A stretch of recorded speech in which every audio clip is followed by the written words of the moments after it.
नमस्कार साथियों, स्वागत है आपका सतीश एकेडमी ऑनलाइन पर। फ्रेंड्स, रीजनिंग में हम कल कोडिंग डिकोडिंग का चैप्टर शुरू कर चुके थे, अर्थात हमारा चैप्टर 3 जिसका नाम है कोडिंग डिकोडिंग वो शुरू हो चुका था। और जब हमने कल अपना चैप्टर शुरू किया था तो हमने शुरुआत में ये कहा था कि आज हम कोडिंग डिकोडिंग के लगभग सारे टाइप्स और उनके 2 या 3 एग्जाम्पल समझते चलेंगे। लेकिन अनफॉर्चुनेटली बीच में कुछ टेक्निकल प्रॉब्लम हुई, जिसके कारण हमारी क्लास कल कंप्लीट नहीं हो पाई। और जो कल की क्लास आपको मैंने प्रोवाइड कराई है वो बीच में से कट लगाकर प्रोवाइड कराई है। उसके आगे की क्लास में जो वॉइस थी वो क्लियर नहीं थी। इसलिए आपको लग रहा होगा कि कल जाते-जाते मैंने आपसे कुछ हाय हेलो नहीं किया, कुछ लास्ट में क्वेश्चन नहीं दिया। तो मैं जस्ट आपको इन्फॉर्म कर रहा हूँ क्योंकि कल हमने प्रॉमिस किया था कि आज हम कोडिंग डिकोडिंग के समस्त टाइप्स को समझेंगे और हर टाइप पर आधारित 2 या 3 प्रश्नों को सॉल्व करेंगे। लेकिन ऐसा नहीं हो पाया क्योंकि टेक्निकल प्रॉब्लम के कारण हमारी जो वॉइस थी वो अच्छे से रिकॉर्ड नहीं हो पाई। तो फ्रेंड्स, ये जनरल जानकारी मैं आपको देना चाहता था और मुझे पक्का विश्वास है कि कल की वीडियो को लेकर आपके दिमाग में बहुत सारे सवाल होंगे, इसलिए मैंने उनको क्लैरिफाई कर दिया है। तो चलिए फ्रेंड्स, हम आज की क्लास की शुरुआत वहीं से करते हैं, जहां से हमारे साथ टेक्निकल प्रॉब्लम शुरू हुई थी और वो था हमारे पास टाइप 8। फ्रेंड्स, यहाँ तक के प्रश्नों को हम सॉल्व कर चुके थे।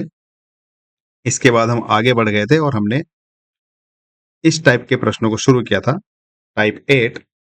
और यहाँ के बाद हमारी जो क्लास थी वो अच्छे से रिकॉर्ड नहीं हो पाई थी। तो चलिए फ्रेंड्स, अब हम अपने आज की क्लास की शुरुआत यहीं से करते हैं और ये हमारे पास टाइप 8 है। जैसे कि आप जानते हैं कि हमने इससे पहले 7 टाइप के प्रश्न कर लिए हैं। बात करें इस 8वें टाइप की, तो ये 8वां टाइप कैसा होगा, अर्थात किसको हम कहेंगे? तो देखो, हमें सभी अक्षरों का कोड दिया जाएगा।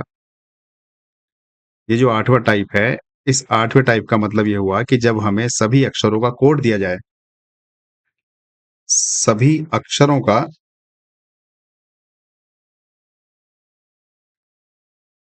कोड दिया जाएगा और तुमसे एक नया अक्षर देकर उसका कोड पूछ लेगा। जैसे कि ये वाला हमारे पास सामने प्रश्न है, प्रश्न नंबर 18। यदि मींडर, ये जो स्पेलिंग लिखी है MEANDER, यदि मींडर को 4510 4509 लिखा जाता है तो हमें ये बताना है कि मैथमेटिक्स को क्या लिखा जाएगा। तो देखो गाइस, मैं आपको ये बताना चाहता हूँ कि ये जो मींडर है इसमें कितने शब्द हैं। अगर हम इनकी काउंटिंग करें, शब्द का मतलब सॉरी अक्षर, तो यहाँ पर हमारे पास 1 2 3 4 5 6 और 7। और इधर जो हमें अंक दे रखे हैं ये भी 7 हैं, जैसे कि 1 2 3 4 5 6 और 7। तो कहने का मतलब ये है कि हमारा जो 1 नंबर पर ये M है, इसका कोड ये 1 नंबर पर इधर जो 4 है वो होगा। अर्थात हम और डिटेल में समझने के लिए अगर मैं ये मेंढर की स्पेलिंग को कॉलम वाइज लिख दूं तो हमारे पास हो जाएगा MEAND और E लास्ट में R। तो 1 नंबर पर इधर M है शुरुआत में, तो इधर शुरुआत में कौन है? 4। अर्थात हमारा जो M का कोड हुआ वो हुआ 4। उसी प्रकार E का कोड क्या हो जाएगा? 5। उसी प्रकार A का कोड क्या होगा? 1। और N का कोड क्या होगा? 0। D का कोड होगा 4 और जो E है उसका कोड 5 होगा, क्योंकि यहाँ पर भी 5 है देखो E, और यहाँ पर भी 5 ही होना चाहिए। अगर ये दोनों अलग अलग हो गए तो फिर हम कुछ और लॉजिक लगाएंगे। और लास्ट में हमारा इधर R है, तो इधर लास्ट में हमारा क्या है? 9। अर्थात जो R का कोड हुआ वो हुआ 9। अब हमें ये सभी अक्षरों के कोड दे दिए और हमसे कह दिया कि भाई ये बताओ ये जो मैथमेटिक्स है इसका कोड कितना होगा। तो गाइज हमें क्या करना है, ये जो मैथमेटिक्स है इसको हमने लिख लिया M का कोड यहाँ पर दिया है हमें 4, तो M के स्थान पर मैं 4 लिख दूं, कोई दिक्कत किसी को? क्योंकि यहाँ पर M का जो कोड दिया है वो 4 दिया है, तो यहाँ पर मैथमेटिक्स में M का जो कोड होगा वो 4 मैंने यहाँ पर लिख दिया। उसके बाद दूसरा अक्षर मेरे पास है A। बताइए A का कोड कितना है? A का कोड 1 है, तो यहाँ पर मैंने 1 लिख दिया। उसके बाद यहाँ पर T तो है नहीं इसमें, यहाँ पर मुझे कहीं T नजर आ रहा है क्या? कहीं नहीं है, तो T को छोड़ दो। H भी नहीं है, H को भी छोड़ दो। E है, बताओ E का कोड कितना है? देखो यहाँ भी 5 है, यहाँ भी 5 है, तो कोई सा भी ले लो। ई का कोड दिया हमें 5, तो हमने ई की जगह लिख दिया 5। एम का कोड फिर से 4 होगा और ए का कोड 1 होगा। बाकी ये TICS इसका हमें नहीं दिया कोड, तो इसको हम ऐसे ही छोड़ देंगे। अब हमें ऑप्शन ऐसा देखना है, ये जो हमें 4 ऑप्शन दिए हैं, इन 4 ऑप्शन में हमें ऐसा ऑप्शन देखना है जिसकी शुरुआत किससे होती हो? 41 से। सबसे काम आसान हमारा यही रहेगा। ऐसा ऑप्शन बताइए जिसकी शुरुआत 41 से होती है। तो ऐसा ऑप्शन हमारे पास एक ही ऑप्शन है और वो है ऑप्शन नंबर सी। तो हमारा जो आंसर हो जाएगा वो हो जाएगा ऑप्शन नंबर सी। अब अगर 41 किसी और ऑप्शन में भी होता, चलो सपोज ये जो बी ऑप्शन है, सपोज इस बी में भी शुरुआत में 41 होता, फिर हम कैसे चेक करते हैं?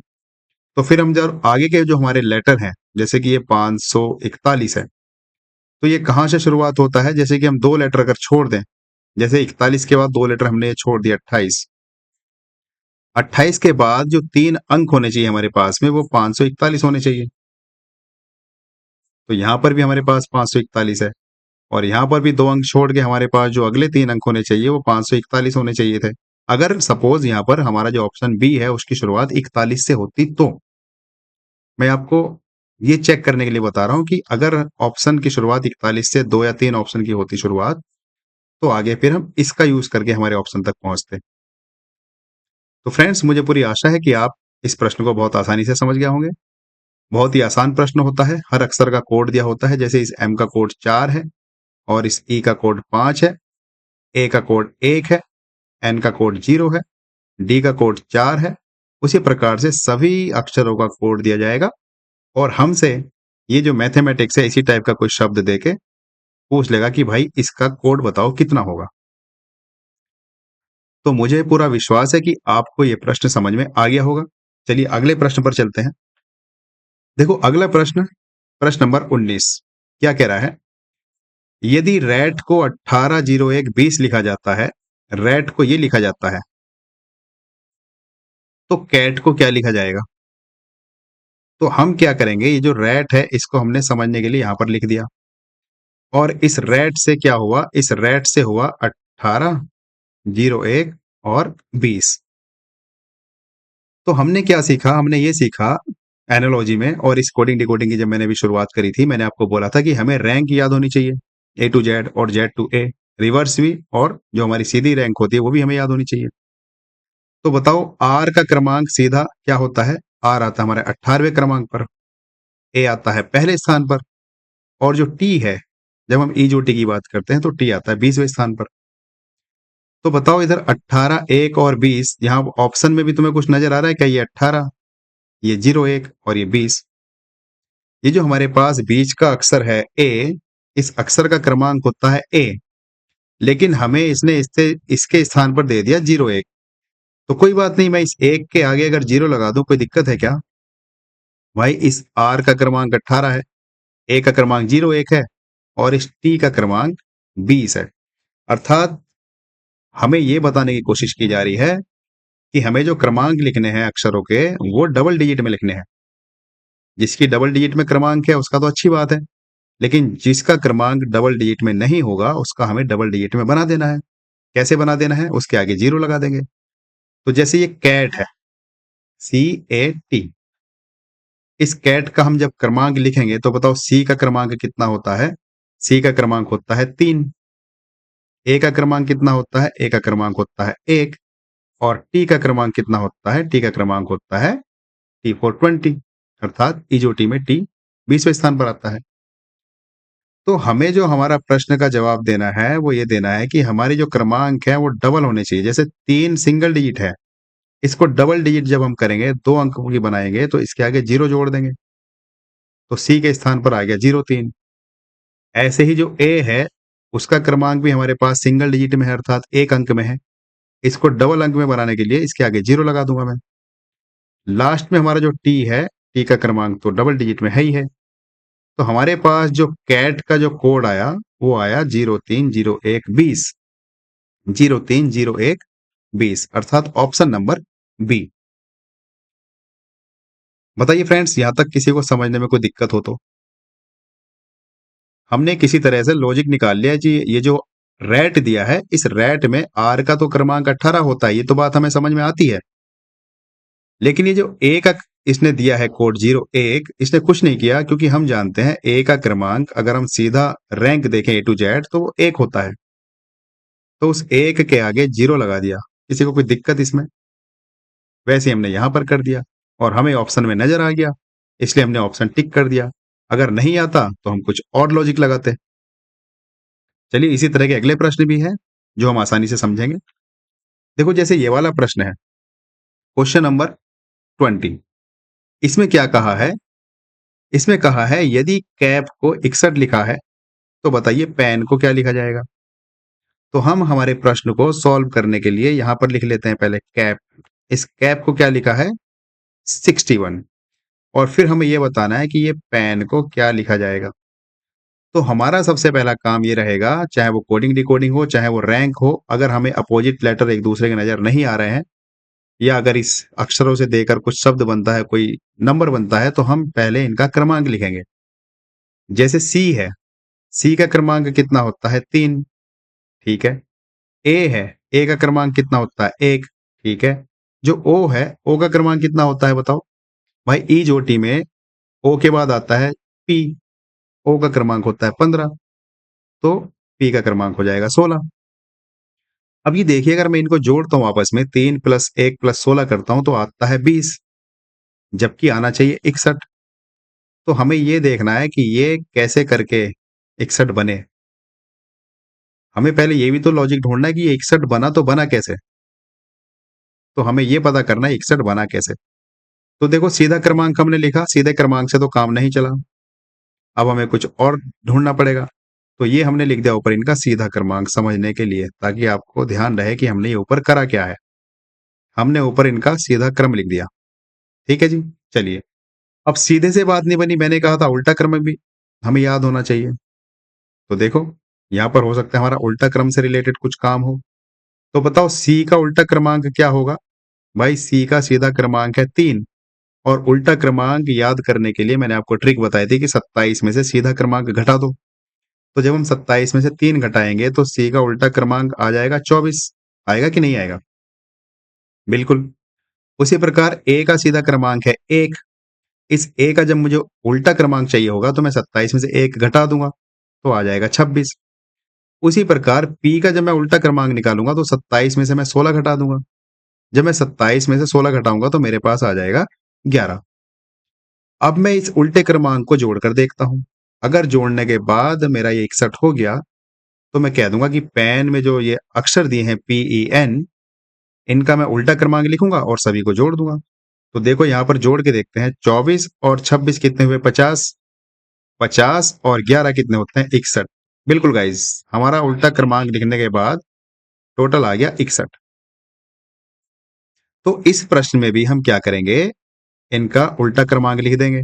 उल्टा क्रमांक लिखने के बाद आपस में सबको जोड़ देंगे, और जोड़ने के बाद जो आएगा वही हमारा आंसर हो जाएगा। तो फटाफट इनका उल्टा क्रम लिखने के लिए हम क्या करेंगे? पहले हमें इनका सीधा क्रम पता होना चाहिए। तो बताओ पी का सीधा क्रमांक क्या होता है? पी का सीधा क्रमांक होता है 16, ई का सीधा क्रमांक होता है 5, और एन का सीधा क्रमांक होता है 14। ये सीधा क्रमांक है, आप चाहे तो यहाँ पे याद कर लेना, लिख लेना। जब हम उल्टा क्रमांक लिखेंगे तो 16 को हम 27 में से घटाएंगे तो कितना बचेगा? 11 बचेगा। उसी प्रकार जब हम 27 में से 5 घटाएंगे तो हमारे पास ई का उल्टा क्रमांक आ जाएगा 22, और उसी प्रकार जब हम 27 में से 14 घटाएंगे तो हमारे पास एन का उल्टा क्रमांक आ जाएगा 23। तो जब इन सबको हम आपस में जोड़ेंगे, तो जोड़ने के बाद हमारे पास क्या आएगा? 11 और 22 होते हैं 33, 33 और 13 हो जाएंगे हमारे पास 46। Option number B. बताइए फ्रेंड्स, किसको समझने में समस्या है इस क्वेश्चन को? भाई हमें कैप का मान उसने दिया 61, हमसे पूछा पेन का मान बताओ। तो हमने फटाफट क्या किया? सीधा क्रमांक लिखा और सबको ऐड करके देखा, तो सीधा क्रमांक हमारे पास आया 20, जबकि आना चाहिए था 61। तो हमने दोबारा तुरंत दिमाग दौड़ाया कि भाई सीधा क्रमांक का योग करने से तो 61 नहीं आया, तो एक बार उल्टा क्रमांक करके देख लेते हैं। तो हमने जैसे ही उल्टा क्रमांक इनका लिखा और सबको आपस में जोड़ा, तो हमारे पास आया 61। तो बस हमें लॉजिक समझ में आया, और यही लॉजिक हमने यहाँ पर लगा दिया पेन पर।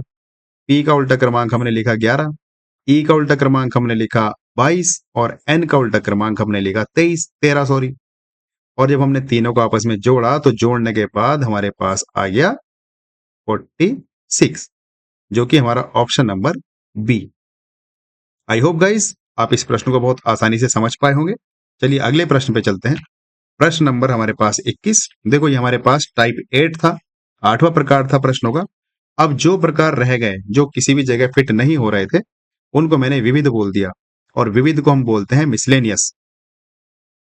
तो विविध में देखो जैसे पहला प्रश्न हमारे सामने है क्वेश्चन नंबर 21।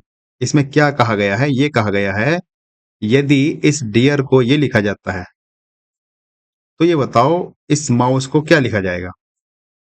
भाई यदि डियर को ये फीस लिखा जाए, जो भी है ये लिखा गया, तो माउस को क्या लिखा जाएगा? तो हम समझने के लिए क्या करेंगे, ये जो डियर है ऊपर, जो भी है, डियर तो नहीं है, इसकी स्पेलिंग कुछ जो भी है उससे हमें मतलब नहीं है। तो DEAER, इससे क्या बना? इससे बना FEAS और F। तो हमसे ये पूछा गया कि ये बताओ ये जो माउस है MOUSE, इस माउस से क्या बनेगा?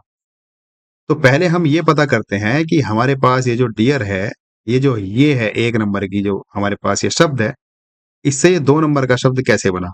अर्थात इसका यूज करके तो ये बना। तो ये क्या लॉजिक लगा यहाँ पर, हम ये चेक करते हैं। तो देखो मुझे दूर से ये ए नजर आ रहा है बीच में, यहाँ पर भी और यहाँ पर भी। तो मैं ये कह सकता हूँ कि जो अक्षर बीच में है उसको बीच में ही रखा गया है। उसी प्रकार यहाँ पर भी यू है, तो यहाँ जो इससे नया शब्द बनेगा उसके यहाँ पर बीचों बीच में भी यू होगा कि नहीं होगा। तो मैं फटाफट ऑप्शन पे निगाह डाल देता हूँ यहीं से कि अगर देखो यू किस किस के बीच में नहीं है।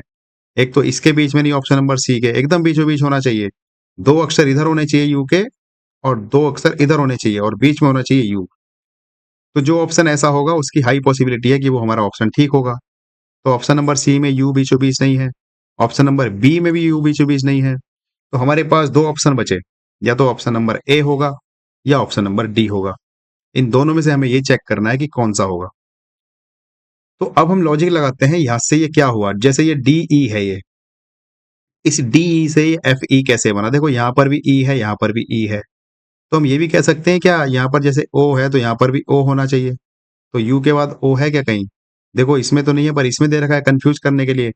आप इसको टिक मत मार देना, क्योंकि जो यू है यहाँ पर वो लेफ्ट साइड में है, मतलब बाईं तरफ है, और इधर जो यू है वो राइट साइड में है।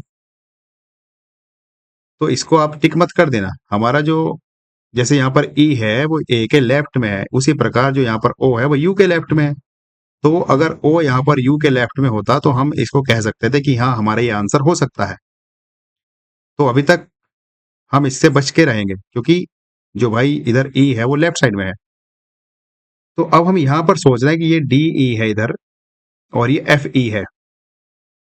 तो देखो मुझे एक चीज समझ में आ रही है, वो ये है कि इसने क्या किया, प्रश्न में इसने ये किया, इस डी को क्रॉस लगा के इधर लिख दिया, वो भी +1 करके।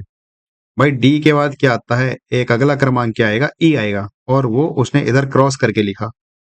उसी प्रकार ई के बाद क्या आता है, एफ आता है, तो इसको क्रॉस करके इधर लिखा और +1 करके लिखा, अगला क्रमांक लिखा।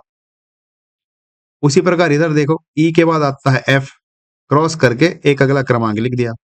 आर के बाद एस आता है, क्रॉस करके अगला क्रमांक लिख दिया।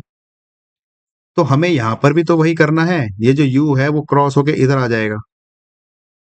इसमें जब यू में एक क्रमांक आगे बढ़ाएंगे तो क्या आएगा, पी आएगा कि नहीं? भाई ओ के बाद क्या आता है, पी आता है। मैंने इसको यू बोल दिया, ये हमारे पास यू है, सॉरी ओ है। इस ओ में जब मैं एक क्रमांक आगे बढ़ाऊंगा तो उसमें एक क्रमांक आगे बढ़ाने के बाद इधर पी आ जाएगा। उसी प्रकार इस एम में जब मैं एक क्रमांक बढ़ाऊंगा और मुझे इधर तिरछा करके लिखना है क्रॉस लगा के, एम के बाद क्या आता है, एन। बिल्कुल इसी पैटर्न पर जब मैं एस में एक क्रमांक आगे बढ़ा के लिखूंगा तो हमारे पास क्या आएगा, इसके बाद आता है टी। और सेम टू सेम इस ई में जब मैं एक क्रमांक आगे बढ़ा के लिखूंगा तो ई के बाद क्या आता है, एफ। तो कुल मिला के हमारे पास जो माउस से जो नया शब्द बनेगा वो नया शब्द ये बनेगा, पी रहेगा हमारे पास, एन रहेगा, यू रहेगा, एफ रहेगा, टी रहेगा। ये नया शब्द हमारे पास बना माउस का यूज करते हुए। तो कौन सा ऑप्शन तुम्हें नजर आ रहा है? Option number A. देखो ये मैंने आपको पूरा सॉल्व कराया क्योंकि मैं चाहता हूं कि आप कॉन्सेप्ट को समझे कि हम कोडिंग डिकोडिंग में कर क्या रहे हैं।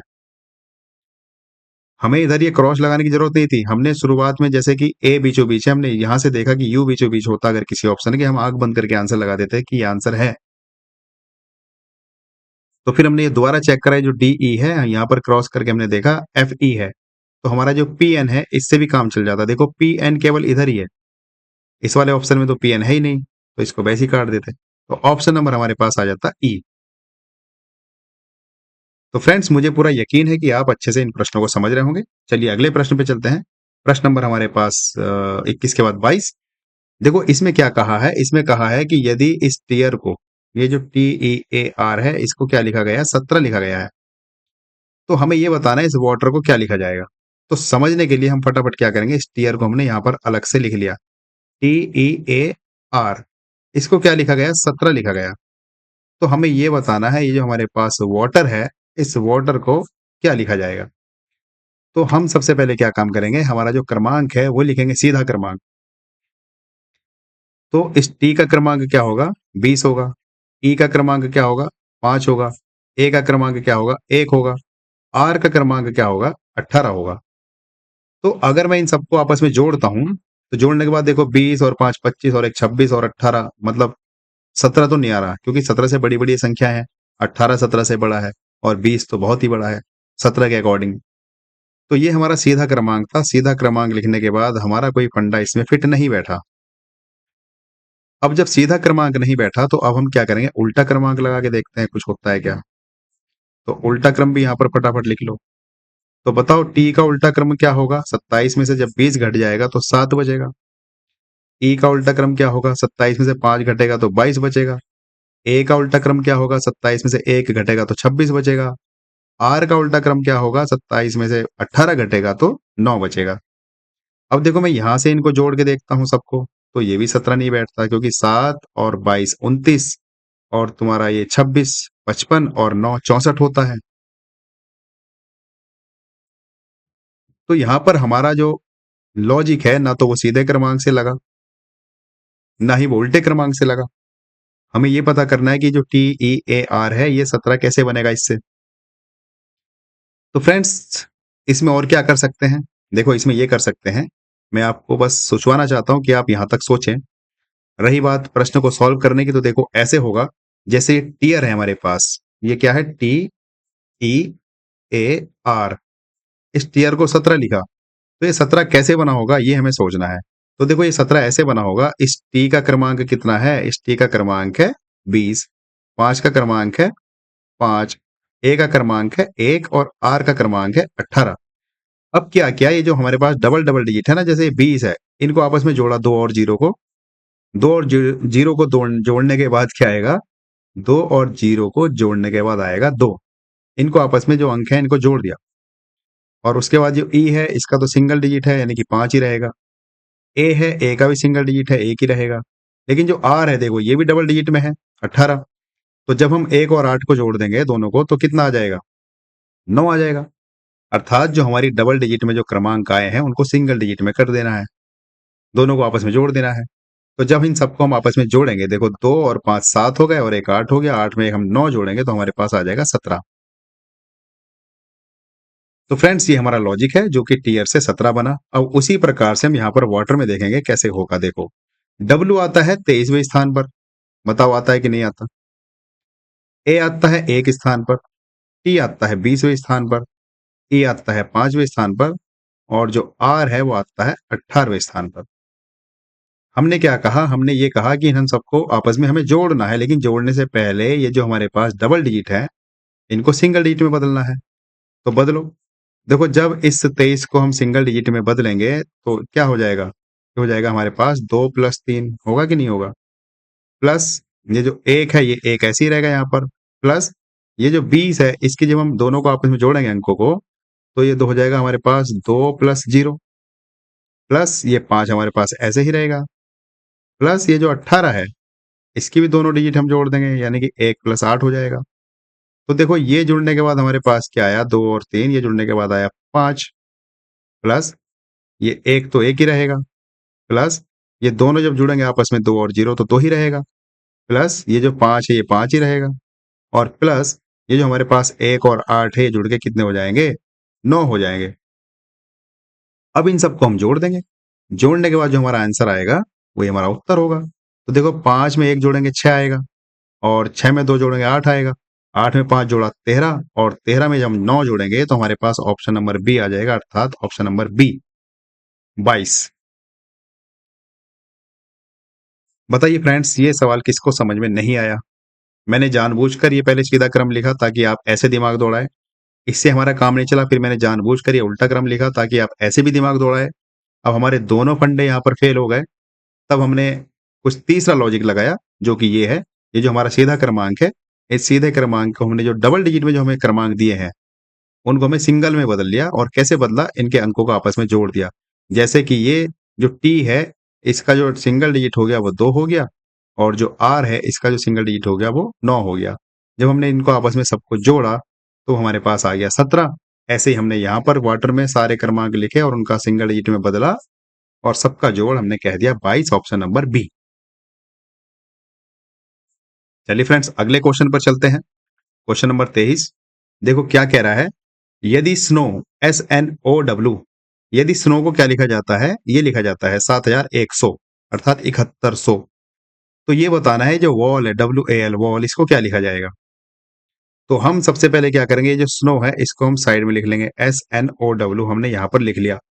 और हमें ये बताना है कि ये 71 कैसे बना 7100।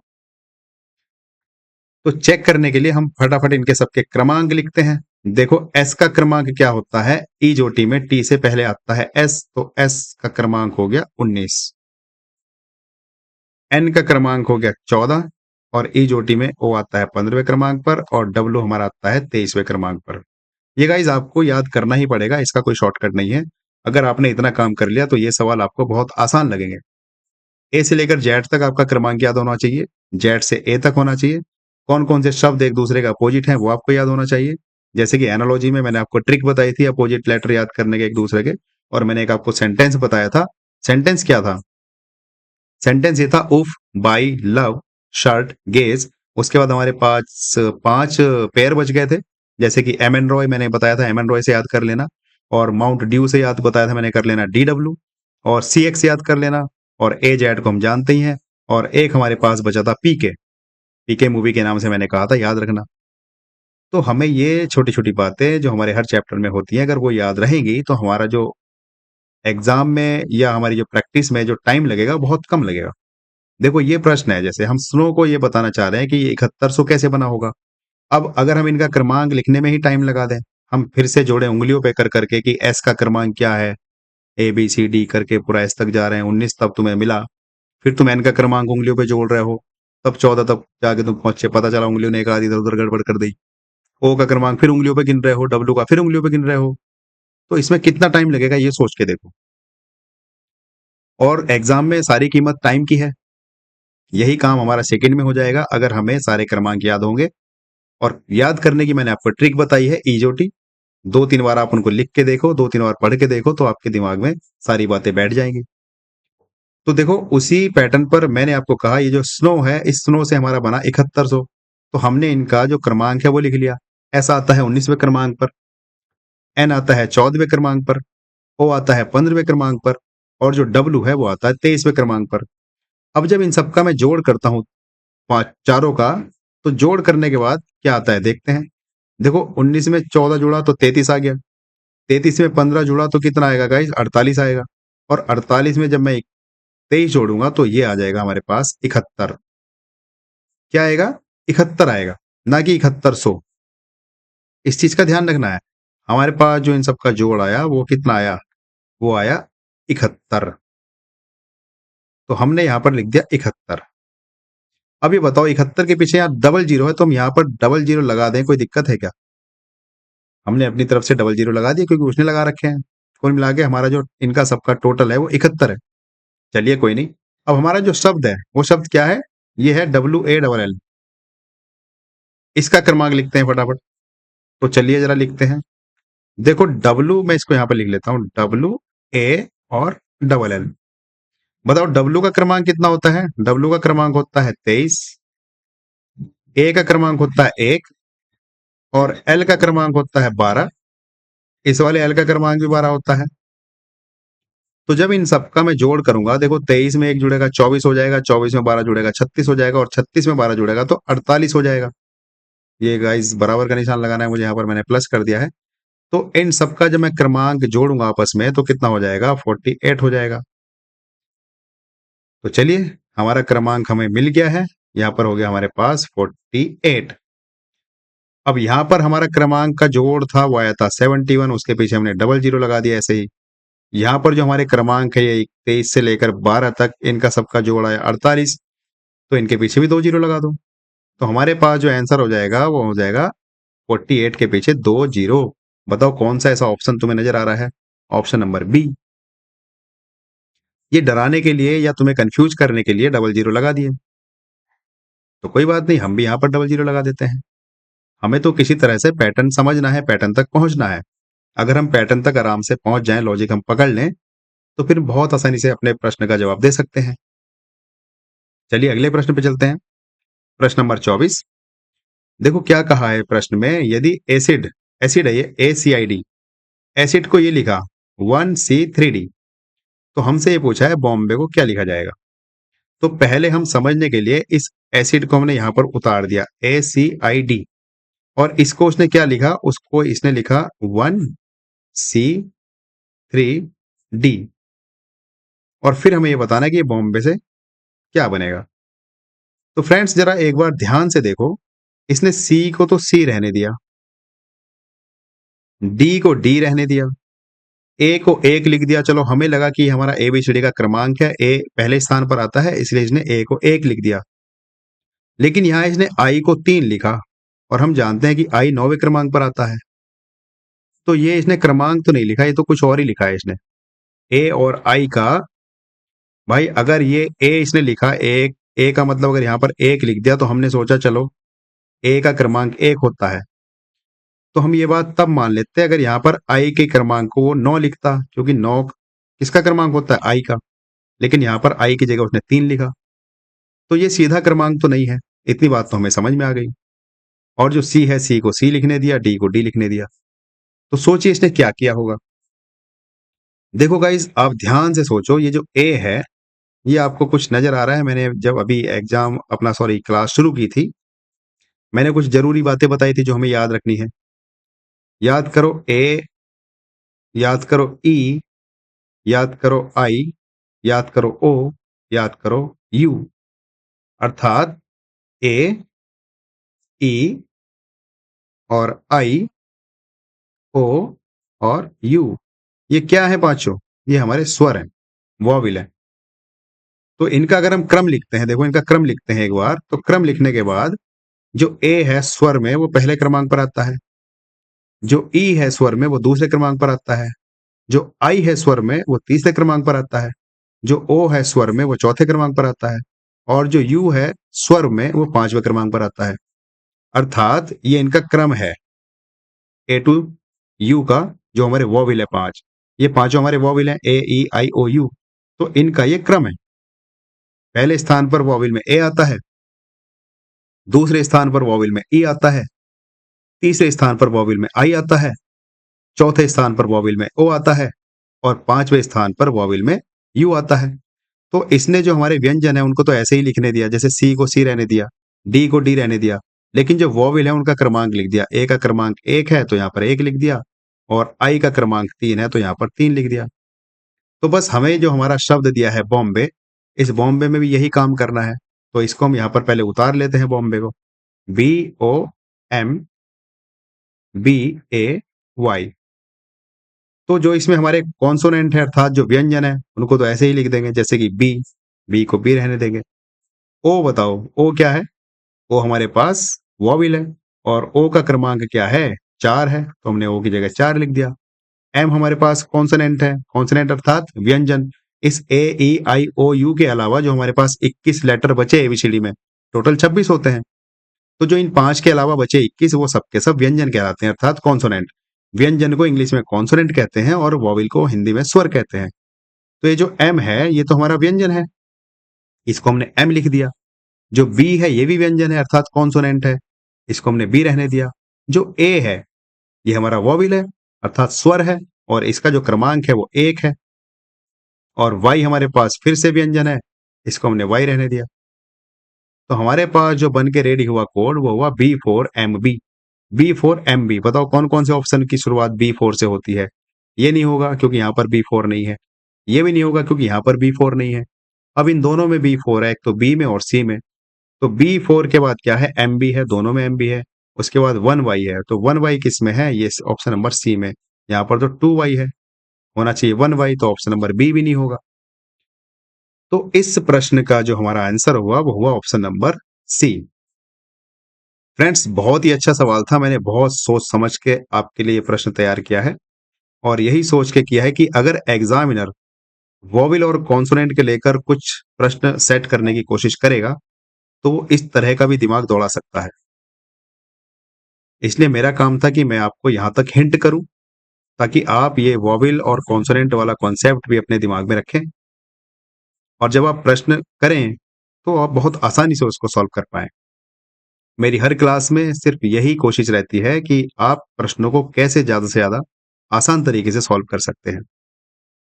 मैं उसके लिए बहुत एक से एक मतलब पैटर्न पर कोशिश करता हूँ सोचने की, लॉजिक लाने की कोशिश करता हूँ। तो ये प्रश्न मैंने इसी सोच के साथ बनाया, और उम्मीद करता हूँ कि आपको अच्छे से समझ में आया होगा। चलिए फ्रेंड्स, अगले प्रश्न पर चलते हैं। प्रश्न नंबर 25। देखो ये हमारा अगला टाइप है, हम इसको चाहते थे टाइप 9 में रख सकते थे, लेकिन हमने इसको यहीं पर रखा, और देखो बहुत मजा आएगा इस प्रश्न को पढ़ने में। हालांकि चलिए मैं ट्रिक तो इसकी बाद में बताऊंगा, पहले पूरा प्रश्न पढ़ते हैं। प्रश्न नंबर 25 क्या कह रहा है? प्रश्न नंबर 25 में कहा गया है कि यदि काला को गुलाबी कहा जाए, काला को गुलाबी कह दिया, गुलाबी को सफेद कह दिया, सफेद को पीला, पीला को हरा कहा, हरा को आसमानी कहा, आसमानी को भूरा कहा, और भूरा को बैंगनी कहा, तो ये बताओ कि आसमान का रंग क्या होगा? हमसे प्रश्न पूछा इतना।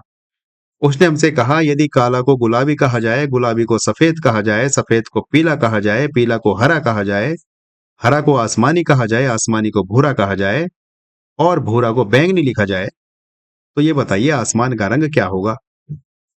तो हमें इस प्रश्न में क्या करना है? हमें ये देखना है जो आसमान है उसका रंग होता क्या है, पहले तो ये बताओ। आसमान का रंग आसमानी होता है, तभी तो उसको हम आसमान बोलते हैं। तो हमें इतनी जानकारी पता है, सामान्य सी जानकारी है कि आसमान का रंग आसमानी होता है। तो अब हमें ये चेक करना है कि इस आसमानी को उसने क्या कहा है। तो इस आसमानी को ध्यान से देखो, इस आसमानी को उसने हरा को आसमानी कहा है। हरा को आसमानी कहा है, ना कि आसमानी को हरा। तो देखो उसने ये आसमानी को क्या कहा है? आसमानी को कहा है भूरा। तो हमारा जो आसमान का रंग हो जाएगा वो क्या हो जाएगा? भूरा हो जाएगा। भाई इस प्रश्न के हिसाब से उसने हमसे ये कहा कि आसमानी को भूरा कहते हैं, तो आसमान का रंग आसमानी होता है। उसने हमसे पूछा आसमान का रंग क्या होगा, तो आसमान का रंग भूरा होगा। अभी आप में से कुछ लोग अपनी क्लास ले रहे होंगे, अगर आपके फ्रेंड्स या आपके फैमिली मेंबर्स अगर मेरी बातें सुन रहे होंगे, मैं आपको आसमान का रंग भूरा बता रहा हूँ, तो वो जरूर जज करेंगे कि ये कौन है पागल जो आसमान को भूरा बता रहा है। तो अगर वो पूरा कॉन्सेप्ट यहाँ पर सुन लेंगे पहले अच्छे से, तो शायद जज ना करें। मतलब मैं एक मजाक कर रहा हूँ। नॉर्मली आसमान का रंग आसमानी होता है, अगर आप किसी से जो मतलब देखो अनएजुकेटेड तो कुछ नहीं होता। अगर आप किसी इंसान से बात करो जो हम इसको ना समझ पाए, हमारे इस कोडिंग डिकोडिंग को, तो वो तो यही कहेगा आसमान आसमानी होता है। उसको थोड़ी पता है कि यहाँ पर कंडीशन लगाई गई है। तो वो आसमान का रंग भूरा सुन के यही कहेगा, ये तो बिल्कुल पागल वाली बात हो गई। अनएजुकेटेड शब्द यूज नहीं करना चाहिए गाइस, क्योंकि देखो चलिए एक थोड़ा सा मैं आपको बता देता हूँ। दो शब्द हमारे पास होते हैं लाइफ में, हर कोई शिक्षित हो सकता है। एजुकेट का मतलब होता है शिक्षित। तो एक शब्द हमारे पास है शिक्षित, और दूसरा शब्द हमारे पास है साक्षर। दोनों में बहुत धरती आसमान का अंतर है। ये जो शिक्षित व्यक्ति है ये गूठा टेक भी हो सकता है। This person is more powerful than this. अर्थात ये जो शिक्षित है ये गूठा टेक भी हो सकता है। अगर किसी को पढ़ना लिखना नहीं आता है तो इसका इसका मतलब ये नहीं हुआ कि वो अशिक्षित है, वो शिक्षित है क्योंकि उसको दुनियादारी की समझ है, उसको धार्मिक बातों की समझ होगी, उसको जो धर्म ग्रंथ है उनकी समझ होगी, उसकी अपनी समझ होगी, उसकी कुछ नैतिक मुद्दे होंगे, कुछ सिद्धांत होंगे, उनकी समझ होगी। तो शिक्षित हर व्यक्ति हो सकता है। हमने क्या आजकल इंटरप्रेट कर दिया, वो ये कर दिया कि जिस इंसान को पढ़ना-लिखना नहीं आता है, वो अशिक्षित है, जबकि वो गलत है। जिसको पढ़ना-लिखना आता है, वो साक्षर कहलाता है। जिसको पढ़ना-लिखना नहीं आता, वो असाक्षर कहलाता है। तो मैंने जो भी वर्ड यूज़ किया अनएजुकेटेड, उसका अनएजुकेटेड का मतलब होता है अशिक्षित। इसलिए मुझे तुरंत याद आया कि अशिक्षित कोई हो ही नहीं सकता लाइफ में, हर कोई शिक्षित होता है। शिक्षित मतलब जिसको अच्छी शिक्षा मिली हुई हो, कैसे स किसी से बात करनी है, कैसे किस सिचुएशन में रिएक्ट करना है। तो शिक्षित इंसान अंगूठा टेक भी हो सकता है, शिक्षित होने के लिए पढ़ना ज़रूरी नहीं है। अंगूठा छाप भी शिक्षित हो सकता है। हमने बहुत सारे एग्ज़ाम्पल अपनी लाइफ में ऐसे देखे हैं जिनको पढ़ना बिल्कुल नहीं आता, जिनके लिए काला अक्षर भैंस बराबर है, लेकिन वो बहुत ज्ञान की बातें करते हैं, खासकर आप गाँव में जो बड़े बुजुर्ग होते हैं, उनके पास कभी बैठ के देखना, कितनी बड़ी-बड़ी धार्मिक बातें, कितनी बड़ी-बड़ी दार्शनिक बातें उनके मुँह से निकलती हैं। ऐसा लगता है कि मानो वो पूरा सिद्धांत इन्हीं ने लिखा हो। मतलब बहुत ज्ञानी लोग होते हैं, बहुत शिक्षित लोग होते हैं, लेकिन वो साक्षर नहीं होते हैं। तो साक्षरता में और शिक्षित होने में दोनों में बहुत बड़ा अंतर है। शिक्षित हर कोई हो सकता है, शिक्षित वो भी हो सकता है जिसको पढ़ना नहीं आता, शिक्षित वो भी हो सकता है जिसको लिखना नहीं आता। जिसको पढ़ना-लिखना आता है वो साक्षर होता है। जैसे कि आप कहो तोता, भाई तोता भी पढ़ना रटने से रटाने से हर कुछ सीख जाता है, तो वो शिक्षित थोड़ी हो सकता है। ये ज़रूरी नहीं कि साक्षर व्यक्ति शिक्षित हो। साक्षर केवल साक्षर होता है, उसको जो सामने लिखने के लिए दिया, पढ़ने के लिए दिया, वो पढ़ सकता है, लिख सकता है, बस दैट्स इट। ये कोई हार्ड एंड फास्ट रूल नहीं है कि जो साक्षर होगा वो शिक्षित होगा। और ये भी कोई रूल नहीं कि जो जो शिक्षित होगा वो साक्षर होगा। शिक्षा से साक्षरता का कोई मतलब नहीं है। हाँ, नॉर्मली हम ये कह देते हैं कि जो साक्षर है, वो शिक्षित है। लेकिन हम आजकल देखते हैं जो बड़े-बड़े लोग पढ़े लिखे हैं, पीएचडी होल्डर हैं, वो साक्षर तो हैं, बड़ी-बड़ी उनको थीसिस है, रिसर्च है, लेकिन बातें कभी-कभी ऐसी कर देंगे कि गाँव का जो अनपढ़ इंसान है, उसके सामने वो भी बहुत बड़ी-बड़ी बातें करता है। तो इनडायरेक्टली मैं यही कहना चाहता हूँ कि साक्षरता और शिक्षित दोनों में बहुत बड़ा अंतर है। आप साक्षरता और शिक्षित को दोनों को आपस में मिलाओ मत, क्योंकि साक्षर सिर्फ़ उसको बोलते हैं जिसको पढ़ना-लिखना आता है और शिक्षित हर कोई हो सकता है, चाहे वो अंगूठा छाप ही क्यों ना हो। तो चलिए फ्रेंड्स हमारी बात कहाँ से कहाँ चली गई क्योंकि एक मेरे शब्द मुँह से निकल गया अनएजुकेटेड, मुझे वो रील याद आ गई, मेरे मुँह से निकल गई भैया। तो इसलिए मुझे यहाँ पर थोड़ा एक्सप्लेन करना पड़ा कि शिक्षित होना और साक्षर होना दोनों में बहुत बड़ा अंतर है। तो फ्रेंड्स मुझे ये आशा है कि आपको ये प्रश्न समझ में आया होगा। तो मैं और डिटेल में ये प्रश्न समझाने के लिए एक क्वेश्चन और यहाँ पर इसी प्रश्न से रिलेटेड बनाने का प्रयास करता हूँ। देखो इस प्रश्न में आपसे पूछा था आसमान का रंग बताओ और कंडीशन आपको सामने पूरी आपके सामने रख दी। क्या कंडीशन रखी? कंडीशन ये रखी कि भाई अगर काला को गुलाबी कह दिया, गुलाबी को सफ़ेद कह दिया, सफ़ेद को पीला कह दिया, पीले को हरा कह दिया, हरे को आसमानी कह दिया, आसमान को भूरा कह दिया और भूरे को बैंगनी कह दिया, तो ये बताओ आसमान का रंग क्या होगा? तो हमने तुरंत बता दिया आसमान का रंग होगा भूरा। लेकिन अगर इसी प्रश्न में ये सारी कंडीशन रखने के बाद मैं आपसे इतना पूछूं कि मुझे ये तो पता चल गया आसमान का रंग भूरा होगा, ये तो मैंने कह दिया क्वेश्चन नंबर 1। अब यहाँ पर मैं क्वेश्चन नंबर 2 बना रहा हूँ, वो ये है कि ये बताओ पेड़ के पत्तों का रंग कैसा होगा? पेड़ के पत्तों का रंग बताना है कैसा होगा? तो बताइए, पेड़ के पत्तों का रंग कैसा होगा? पेड़ के पत्तों का रंग। तो देखो पेड़ के पत्तों का रंग कैसा होता है? हरा होता है। पत्तों का रंग कैसा होता है? हरा होता है। तो हरा को इसमें क्या कहा है? बस उसको पकड़ लो। देखो हरा को कहा है आसमानी, तो पेड़ के पत्तों का रंग हो जाएगा आसमानी, अकॉर्डिंग टू क्वेश्चन नंबर 2। अगर मैं इसके विकल्प बनाने की कोशिश करूं तो सबसे पहले मैं रखूंगा हरा, क्योंकि हर कोई यही सोचता है पत्तों का रंग तो हरा होगा, और वो हरा टिक मार के बोल देगा मेरा तो सवाल बिल्कुल ठीक हो गया। और दूसरा यहाँ पर मैं ऑप्शन बना देता हूँ आसमानी। तीसरा कुछ भी कह सकता हूँ, चलो भूरा कह दिया। और डी ऑप्शन में कह दूंगा काला। तो इस प्रश्न को बनाने का मेरा मकसद सिर्फ इतना था कि ये प्रश्न आपको समझ में आना चाहिए और अब मुझे पूरा यकीन हो चुका है कि आपको ये प्रश्न समझ में आ गया होगा। चलिए फ्रेंड्स, अब अगले प्रश्न पर चलते हैं। प्रश्न नंबर 26 और जैसे कि परंपरा के मुताबिक ये आज का हमारा अंतिम प्रश्न। अंतिम प्रश्न होने का मतलब है आपके लिए होमवर्क। बिल्कुल सेम जो हमारा लास्ट पैटर्न था, उसी तर्ज पर ये वाला प्रश्न। यदि पेड़ को घर, घर को आसमान, आसमान को समुंदर, समुंदर को हवा और हवा को, यहाँ पर गाइस थोड़ा स्पेस दे लेना, और हवा को भोजन कहा जाए, तो व्हेल मछली कहाँ रहेगी? आप अपना आंसर कमेंट कीजिए, ए, बी, सी, डी जो भी आपके अकॉर्डिंग हो। तो फ्रेंड्स, इसी प्रश्न के साथ मैं आपसे विदाई लेता हूँ और विदाई लेने से पहले हर रोज की तरह फिर से एक बार अपील करता हूँ कि आप हमारे इस चैनल को सब्सक्राइब करिए और ना सिर्फ सब्सक्राइब करिए, बल्कि आप इसको सब्सक्राइब कराइए भी। ये आपकी एक जिम्मेदारी बनती है। अगर कोई अच्छी चीज आपको मिलती है तो आपका ये नैतिक धर्म है कि आप उस चीज को अन्य लोगों तक पहुंचाएं, ताकि वो लोग भी हमारे इस अच्छी चीज का फायदा उठा सकें। तो फ्रेंड्स, इन्हीं शब्दों के साथ मैं आपसे विदाई लेता हूं। तब तक के लिए आप अपना ख्याल रखिए। Take care. Bye bye.